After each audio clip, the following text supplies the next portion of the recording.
Olá a todos, estamos aqui para fazer a leitura do relatório do TEP referente ao mês de março. Tudo bem, Nardi? Tudo bem, Bia. Você sabe que a gente teve um comentário lá no YouTube, você já está rindo, que a sua voz dá sono. Então, por favor, se anima. Ainda mais porque Energia. Energia. Ainda mais porque a gente começa com excelentes notícias, né? Assim, bom, a gente já vinha distribuindo 95 centavos por cota e esse mês de março a gente conseguiu chegar num acordo com um dos inquilinos que estava devedor no Passarelli. Ele ocupa 3 conjuntos, né? E a gente chegou num acordo, então a gente vai receber um valor de 378 mil.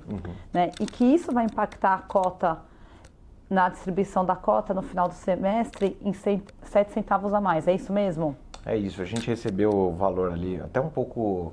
A gente não vai conseguir distribuir tudo desse valor, até porque assim, tinha uma parte que estava em atraso do IPTU e do condomínio, então o fundo... acabou conseguindo segurar um pouco esses pagamentos de condomínio e IPTU junto à administradora. Na verdade é mais condomínio mesmo, porque o IPTU estava sendo pago. A gente conseguiu tirar inclusive as multas para fazer a quitação dessas cotas condominiais e estamos recebendo um valor que na verdade era para a gente ter recebido lá atrás, né? Então acaba sendo positivo, a gente já tá num semestre que a gente está distribuindo mais e a gente vai conseguir distribuir mais ainda. Né? Não, então isso é top. Então tem que animar a voz aí, falar...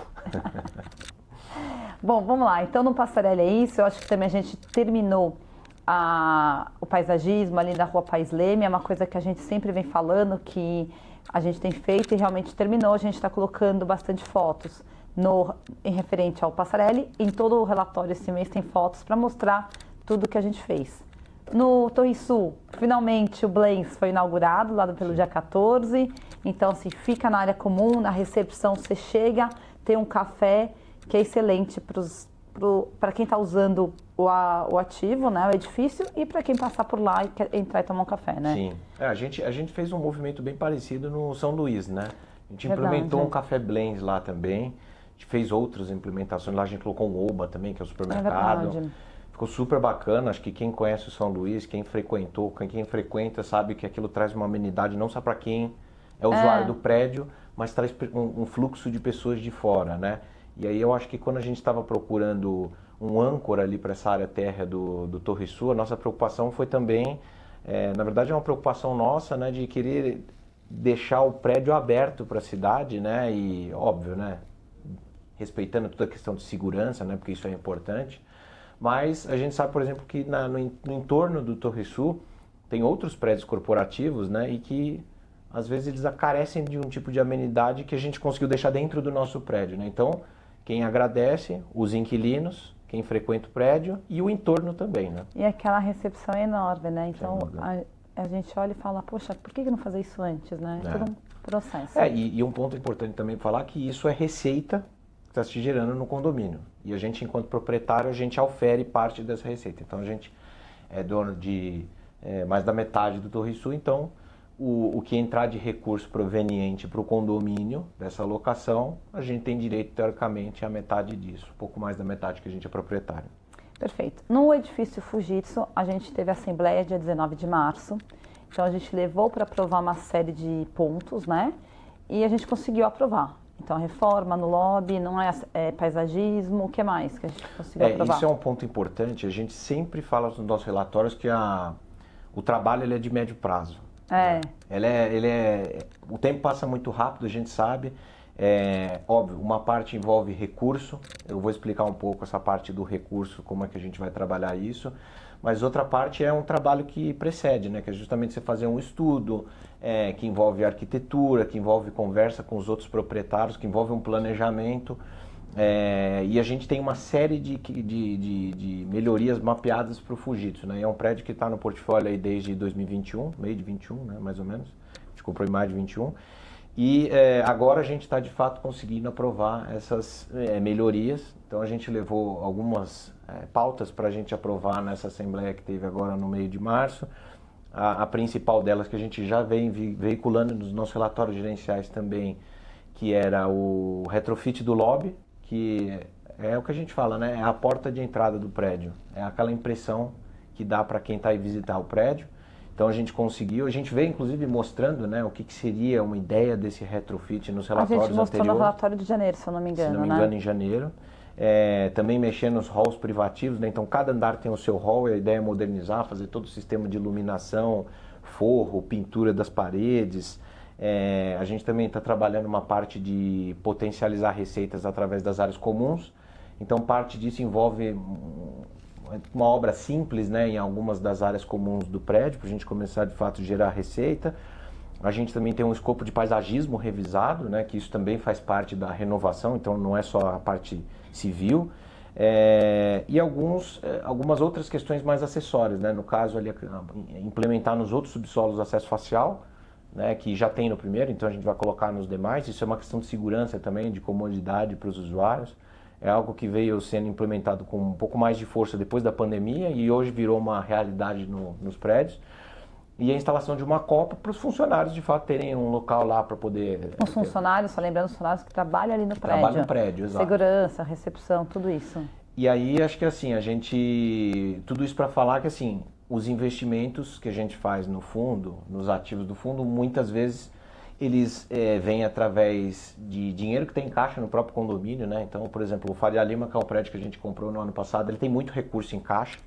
Dificilmente o fundo vai ter que aportar algum recurso lá, né? Porque sempre que os investimentos acontecem, quem é responsável pelo investimento são os donos. Proporcional à participação deles no ativo. Proporcional à participação. A gente é dono de mais da metade do Fujitsu também.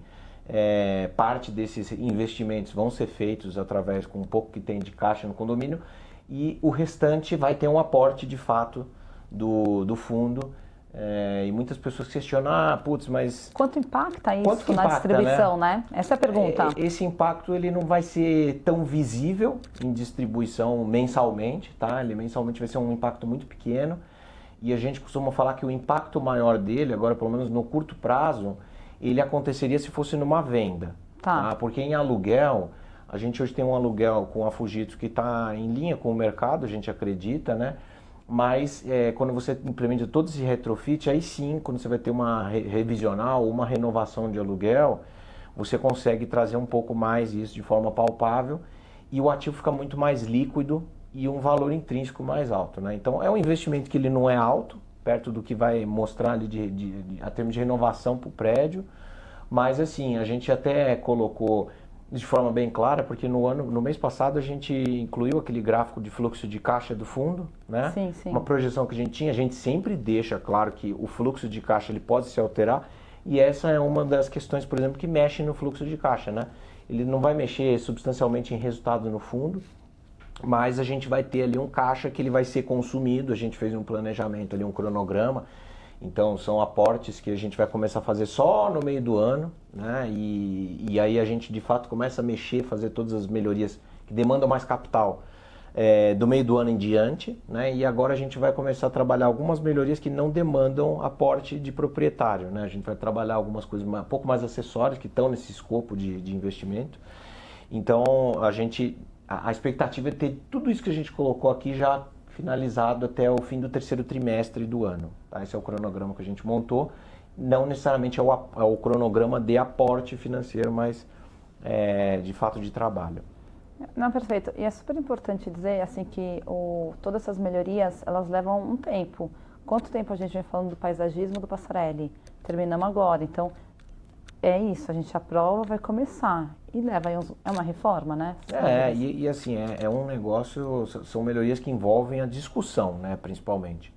A gente, quando é dono de 100% do prédio, seria muito mais fácil porque a gente não tem que discutir com ninguém, né? A gente ainda que, isso é importante falar, né, Bia? Ainda que a gente assuma posições majoritárias, porque assim, por que a gente sempre fala que é importante ter a posição majoritária? Para a gente poder tomar e aprovar.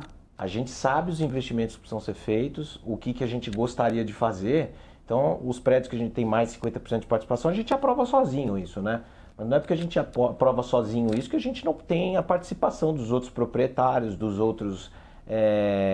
muitas vezes os inquilinos participam menos disso, mas a gente pega inputs deles, né, para poder trabalhar. Então, eles estão lá no dia a dia usando o prédio, né? Exato. Então não dá pra gente simplesmente falar, eu sou dono de mais da metade, eu vou aprovar e tô nem aí pro resto, né? A gente tem uma discussão prévia e aí, basicamente, como a gente tem que aportar, os outros proprietários também têm que aportar. Então a gente tem que também adequar a realidade dos outros proprietários, que nem sempre é dispor do recurso à vista, como é o caso do fundo, né? Então todo esse trabalho é feito E é super importante a gente ter esse bom relacionamento com os outros proprietários, por uma questão que um dia, se a gente quiser até crescer no ativo, se a gente julgar, um bom relacionamento facilita muito, né? Sim, sem dúvida. Bom, vamos para o Faria Lima 1355. Ele ponto foi liberado, ficou pronto. A gente colocou as fotos, que nem eu falei. Sim. Esse mês tem várias fotos. Então, e a gente vai também estar analisando todas as melhorias que podem ser feitas lá naquele ativo, né? Sim. Então, a gente tem vindo, a gente tem só 22%, aproximadamente isso. Então, é um trabalho mais moroso também. E os custos para levantar, que são super importantes. O FL tem caixa, que você mencionou agora há pouco. Então, é um pouco diferente, mas existe ainda, dependendo do que a gente vai decidir fazer, o prédio todo pode ter que aportar mais recurso. Sim. E os GPA, eles continuam com o inquilino, tá tomando as medidas para as reformas lá, né? A gente continua monitorando do GPA, os trabalhos estão indo super bem. A gente falou lá em janeiro que estava tendo uma revisão de escopo também do projeto, né? Que a gente verificou que precisava incluir alguns pontos, alguns itens. O próprio GPA, semanalmente ali, quinzenalmente, eles fazem um reporte para a gente, mesmo que a gente tenha de perto ali o acompanhamento nosso, né? Da nossa equipe de engenharia e dos consultores que são contratados. A gente estima, né? Que a gente está gravando hoje dia 4, a expectativa de receber o projeto revisado dia 11, mas enquanto está revisando esse projeto, os trabalhos estão sendo feitos, né? Porque é pouca coisa que a gente está entrando nesse escopo de revisão. Então, continua em andamento. Impermeabilização, que era um item, já foi finalizado, né? Então, agora é realmente só finalizar a parte dos reparos. Nardi, vamos lá, a gente distribuiu esse mês 0,95, então era o que a gente já estava no nosso guidance, então logo que a gente comentou essa questão do edifício Passarelli, a gente fechou com a cota 84,25, né, que deu um dividend yield de 14,4. Só que a gente teve uma receita que diminuiu, né, a receita referente ao mês anterior, de fevereiro, né? Se puder falar um pouco mais, por que a gente teve antecipação de pagamento, né? É importante, porque a gente sabe, inclusive, que é uma das partes que os investidores mais batem o olho é na DRE do fundo, né? Fala, putz, DRE e tal, vai lá olha a receita, olha a despesa e no fim o bottom line, né, que é o fim da DRE, o que é o resultado recorrente do fundo, né? Quem olhar lá vai ver 59 centavos. A gente tem alguns eventos que diminuíram um pouco o resultado recorrente desse mês. Um deles foi que mês passado a gente tinha um resultado adicional de receita porque teve uma antecipação de aluguel. Então esse mês não teve, porque ele foi antecipado no mês passado, né? Que é coisa de 4 centavos mais ou menos. A gente acabou tendo um pouquinho mais também de despesa financeira, porque os CRIs eles são remunerados em DU, né? Então mês de março foi um mês com mais dias úteis, né? Então acaba tendo um pouco mais de despesa financeira. Mas é o que mais desequilibrou um pouco a DRE, né? Quem for olhar, não se assustar, os 59 centavos, na verdade não é o normal do fundo é acima. E só lembrando, né? A gente tem hoje em carência das locações que a gente fez e descontos, a gente tem quase 200 mil reais, né? Que é quase 5 centavos, que ainda vão entrar na projeção do fundo. Que a gente chama que é os 3,75%, que é a vacância financeira do fundo. Exato. Tá? Mas é super importante dizer também, ressaltar os pontos positivos, que a gente continua com 100% locado e a gente está com 0 em atraso, já que a Aliança pagou esses aluguéis do edifício Passarelli.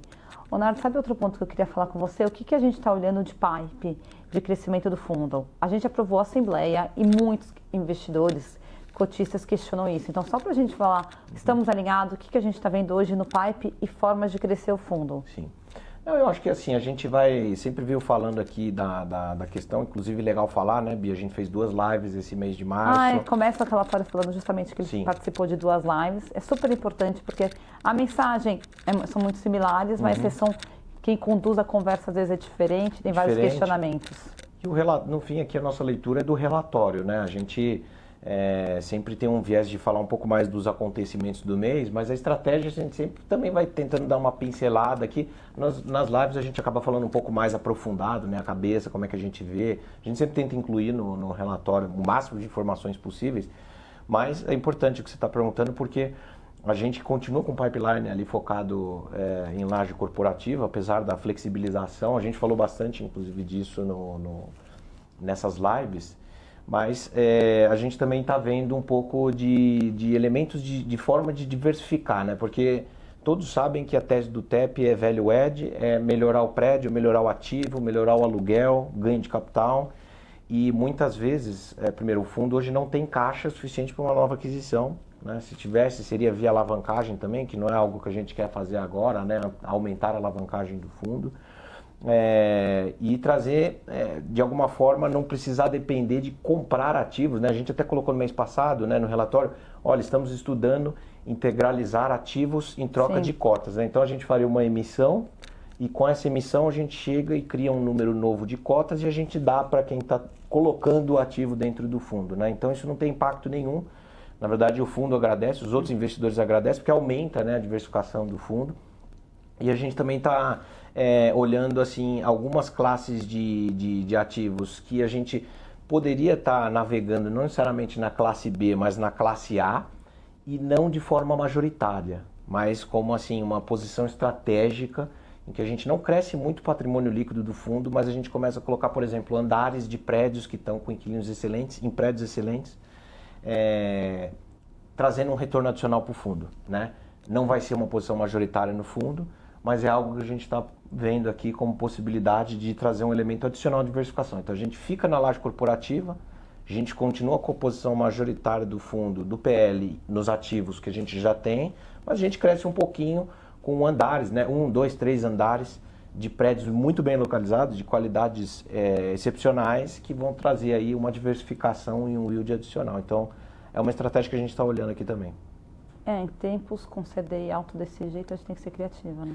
Temos que ser criativos, mas a ideia é não perder a essência, porque a gente está tentando ser criativo, né? Então, muito se falou, né, da gente agora o TEP vai olhar CRI, vai olhar cotas de fundo. Assim, o regulamento permite, mas a gente reafirma aqui que a nossa ideia é tentar maximizar o retorno do investidor através das lajes corporativas, que é o core do fundo, e vai continuar sendo, né? A gente sempre tentando passar isso, em que a gente não tem como alterar de forma substancial a composição do patrimônio líquido do fundo para outras classes de ativo.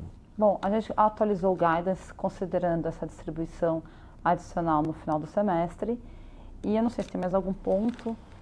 A gente colocou, o guidance estava 0,95 todos os meses, a gente vai distribuir no fim do mês então esse 0,7, aí todo mundo vai chegar e falar, bom, mas 0,95 mais 0,7 dá 1,2 e não 1,05, né? A gente tem trabalhado um pouco melhor a eficiência do caixa do nosso fundo, né? Então a gente tem feito algumas operações compromissadas de curto prazo que remuneram de forma superior ao que seria um caixa aplicado em CDI, tá? Sem nenhum tipo de risco ao fundo, isso é importante frisar, né? E vai trazendo aquela eficiência, né? Mas receitinhas adicionais, né? Receita adicional, estamos tentando e lembrando, extrair, né? Nardo, até de interromper, mas lembrando que a gente está tentando permanecer naqueles 95%, né? Sim. Não chegar a mais. A ideia desse semestre aqui é terminar o semestre distribuindo 95%, né? Então, a gente pega uma parte desse resultado acumulado, joga para o semestre que vem, e preparando o terreno para o ano que vem, né, que vai ser a maior distribuição da história do TEP. A gente não abre no guidance ainda, mas a gente já pode falar, quem olha o nosso gráfico de fluxo de caixa vai entender, vai ver que vai entrar um recurso muito grande do São Luís, vai ter um ganho de capital extraordinário lá, então com certeza vai ser um ano aí de proventos elevados para o fundo. Não, perfeito. Obrigada, Nardi. A gente está à disposição no ri@telos.com.br. E só mais um ponto. O informe de imposto de renda é enviado pelo administrador do fundo, que é a Apex. Então, por favor, caso não tenham recebido, podem mandar na chave ri@telos.com.br que a gente vai direcionar. Obrigada. Obrigado.